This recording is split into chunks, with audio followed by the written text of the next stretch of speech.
लोकसभा चुनाव से पहले कांग्रेस सांसद राहुल गांधी एक बार फिर यात्रा पर निकलने वाले हैं। इस बार की यात्रा का नाम भारत जोड़ो न्याय यात्रा रखा गया है। इसकी शुरुआत 14 जनवरी को मणिपुर से होगी और यह 20 मार्च को मुंबई में खत्म होगी। 66 दिनों की इस यात्रा में राहुल गांधी 15 राज्यों के 110 जिले से होते हुए 6700 किलोमीटर से ज्यादा की दूरी तय करेंगे।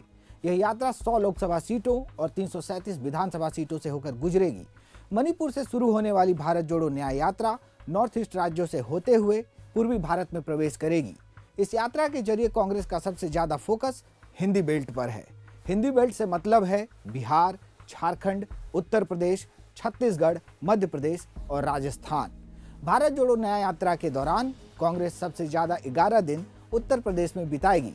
पूर्वांचल से शुरू होकर यह यात्रा हाई प्रोफाइल लोकसभा क्षेत्रों, प्रधानमंत्री नरेंद्र मोदी की सीट वाराणसी, कांग्रेस संसदीय दल की अध्यक्ष सोनिया गांधी के निर्वाचन क्षेत्र रायबरेली और राहुल गांधी की पूर्व सीट अमेठी से होकर गुजरेगी। कुल मिलाकर पार्टी यूपी के 20 जिलों में 1074 किलोमीटर की यात्रा करेगी। क्विंट हिंदी से बातचीत में वरिष्ठ पत्रकार आलोक त्रिपाठी कहते हैं, यूपी में इतना अधिक फर्क नहीं पड़ने वाला है, क्योंकि यहाँ एक अलग किस्म की राजनीति चल रही है। यहाँ धर्म का मुद्दा हावी है। जिस तरह से बीजेपी घर घर अक्षत भिजवाने, राम से जोड़ने की बात कर रही है, इसकी वजह से इस यात्रा का उतना असर फिलहाल नहीं दिख रहा है। हालांकि वह यह भी कहते हैं, इस यात्रा से पार्टी अपने कोर वोटर्स को भी फिर से जोड़ने की कोशिश में है, जो फिलहाल शांत बैठा है। वहीं बिहार में यह यात्रा 7 जिलों से गुजरेगी और 4 दिनों में 425 किलोमीटर की दूरी तय करेगी। बिहार में भी 2 चरणों में यात्रा पूरी होगी। पहले चरण में न्याय यात्रा सिलीगुड़ी से बिहार में प्रवेश करेगी। अररिया, पूर्णिया के सीमांचल इलाके से होते हुए राहुल गांधी झारखंड और पश्चिम बंगाल जाएंगे। उसके बाद दूसरे चरण में फिर छत्तीसगढ़ के रास्ते रोहतास समेत अन्य जिलों में जाएगी। बिहार में न्याय यात्रा के जरिए कांग्रेस की कोशिश सीमांचल को साधने की है। सीमांचल में विधानसभा की 24 सीटें हैं, जबकि लोकसभा की 4 सीटें इस क्षेत्र में आती हैं। करीब 60 लाख वोट वाले इस इलाके में ज्यादातर सीटों पर मुस्लिम मतदाता निर्णायक भूमिका निभाते हैं। क्विंट हिंदी से बातचीत में बिहार के वरिष्ठ पत्रकार प्रवीण बागी कहते हैं, इस यात्रा से कांग्रेस को फायदा मिलेगा। राहुल की पिछली यात्रा के बाद पार्टी में एक उभार दिखा था। अभी चुनाव का समय है, ऐसे में कांग्रेस को लग रहा है कि फिर से भीड़ जुटेगी, जिसे वो वोट में कन्वर्ट कर सकती है। वहीं झारखंड में न्याय यात्रा 8 दिन चलेगी, जो 13 जिलों में 804 किलोमीटर की दूरी तय करेगी। झारखंड में 2 चरण में यात्रा होगी। पहले चरण में 11 जिलों में यात्रा निकाली जाएगी, जबकि दूसरे चरण में पलामू, गढ़वा में यात्रा पहुंचेगी।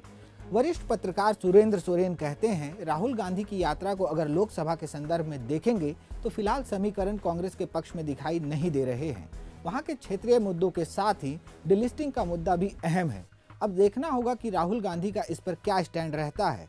बता दें, डिलिस्टिंग का मतलब है ऐसे आदिवासी जो धर्म परिवर्तन कर चुके हैं और उन्हें अनुसूचित जाति से हटाने की मांग की जा रही है। इन 3 राज्यों के अलावा राहुल की भारत जोड़ो न्याय यात्रा छत्तीसगढ़, मध्य प्रदेश, राजस्थान में भी जाएगी। छत्तीसगढ़ में ये यात्रा 5 दिनों में 7 जिलों से होती हुई 536 किलोमीटर का सफर तय करेगी। मध्य प्रदेश में यात्रा 9 जिलों से गुजरेगी और 7 जिलों में 698 किलोमीटर की दूरी तय करेगी। इसके बाद राजस्थान में यात्रा मात्र 1 दिन ही रहेगी और 2 जिलों से होती हुई 128 किलोमीटर का सफर तय करेगी। बता दें कि हाल ही में हुए विधानसभा चुनाव में इन तीनों राज्यों में कांग्रेस को हार का सामना करना पड़ा था। छत्तीसगढ़ में बीजेपी ने सभी सर्वे को गलत साबित करते हुए बहुमत के साथ सरकार बनाई है। वहीं मध्य प्रदेश में भारी एंटी इनकम्बेंसी के बावजूद कांग्रेस जीत नहीं पाई। राजस्थान में रवायत बरकरार रही और बीजेपी सत्ता में काबिज हुई। अगर हिंदी बेल्ट की बात करें तो बिहार, झारखंड, उत्तर प्रदेश, छत्तीसगढ़, मध्य प्रदेश और राजस्थान में कुल मिलाकर लोकसभा की 199 सीटें हैं। 2019 लोकसभा चुनाव में इन राज्यों में कांग्रेस के प्रदर्शन की बात करें तो पार्टी मात्र 6 सीटों पर ही जीत पाई थी। वहीं इन राज्यों में बीजेपी के खाते में 152 सीटें आई थी। उत्तर प्रदेश की बात करें तो 2019 में कांग्रेस ने अकेले चुनाव लड़ा था। पार्टी को करारी हार का सामना करना पड़ा था। प्रदेश की 80 सीटों में से कांग्रेस मात्र 1 सीट पर ही जीत पाई। राहुल गांधी खुद अपनी अमेठी की सीट भी नहीं बचा पाए थे। कांग्रेस के खाते में 6.36% वोट आए थे, जबकि इससे पहले 2014 लोकसभा चुनाव में कांग्रेस को 2 सीटों के साथ 7.53% वोट मिले थे। 2019 में कांग्रेस ने बिहार में गठबंधन के तहत 9 सीटों पर चुनाव लड़ा था। पार्टी को 0.70% वोट का नुकसान हुआ था।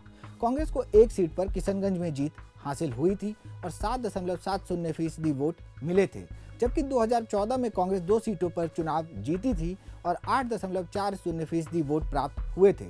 झारखंड में भी कांग्रेस गठबंधन के साथ चुनावी मैदान में उतरी। इस गठबंधन के बावजूद कांग्रेस और जेएमएम को एक-एक सीट पर ही जीत मिल सकी, जबकि बीजेपी को 11 और उसकी सहयोगी आजसू पार्टी के खाते में 1 सीट गई। वहीं पिछले चुनाव में मध्य प्रदेश की 29 लोकसभा सीटों में से कांग्रेस सिर्फ 1 सीट ही जीत पाई थी, जबकि छत्तीसगढ़ में पार्टी को 11 में से 2 सीटें मिली थी। राजस्थान में पार्टी का खाता भी नहीं खुला था। हाल ही में हुए विधानसभा चुनाव और पिछले लोकसभा चुनाव के आंकड़ों से साफ है कि हिंदी बेल्ट में कांग्रेस के सामने कई चुनौतियां हैं।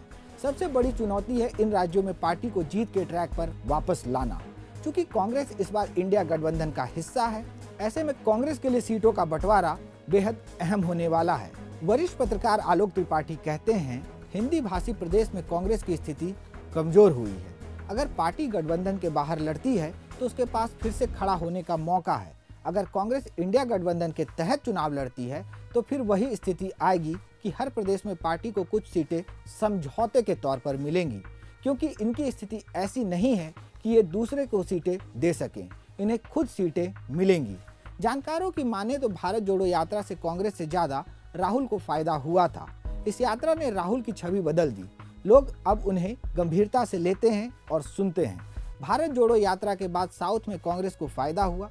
कर्नाटक के बाद तेलंगाना में पार्टी ने सरकार बनाई, लेकिन नॉर्थ में इसका असर नहीं दिखा। राहुल की भारत जोड़ो यात्रा राजस्थान के 6 जिलों में 16 दिनों तक चली थी। मध्य प्रदेश में 12 दिनों तक ये यात्रा चली थी, लेकिन राजस्थान और मध्य प्रदेश में कांग्रेस को इस यात्रा का चुनावी फायदा नहीं मिला। हालांकि कई लोग मानते हैं कि इस यात्रा से कांग्रेस के समर्थकों कैडरों का उत्साह जरूर बढ़ा। राहुल गांधी के सामने मोदी फैक्टर भी एक बड़ी चुनौती है।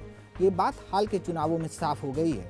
बीजेपी ने प्रधानमंत्री मोदी के नाम पर 3 राज्यों में जीत दर्ज की है। ऐसे में राहुल गांधी न्याय यात्रा के जरिए अपनी कैसी इमेज बनाते हैं, ये बात भी मायने रखेगी। राहुल लगातार प्रधानमंत्री मोदी और बीजेपी सरकार पर हमला बोलते रहे हैं।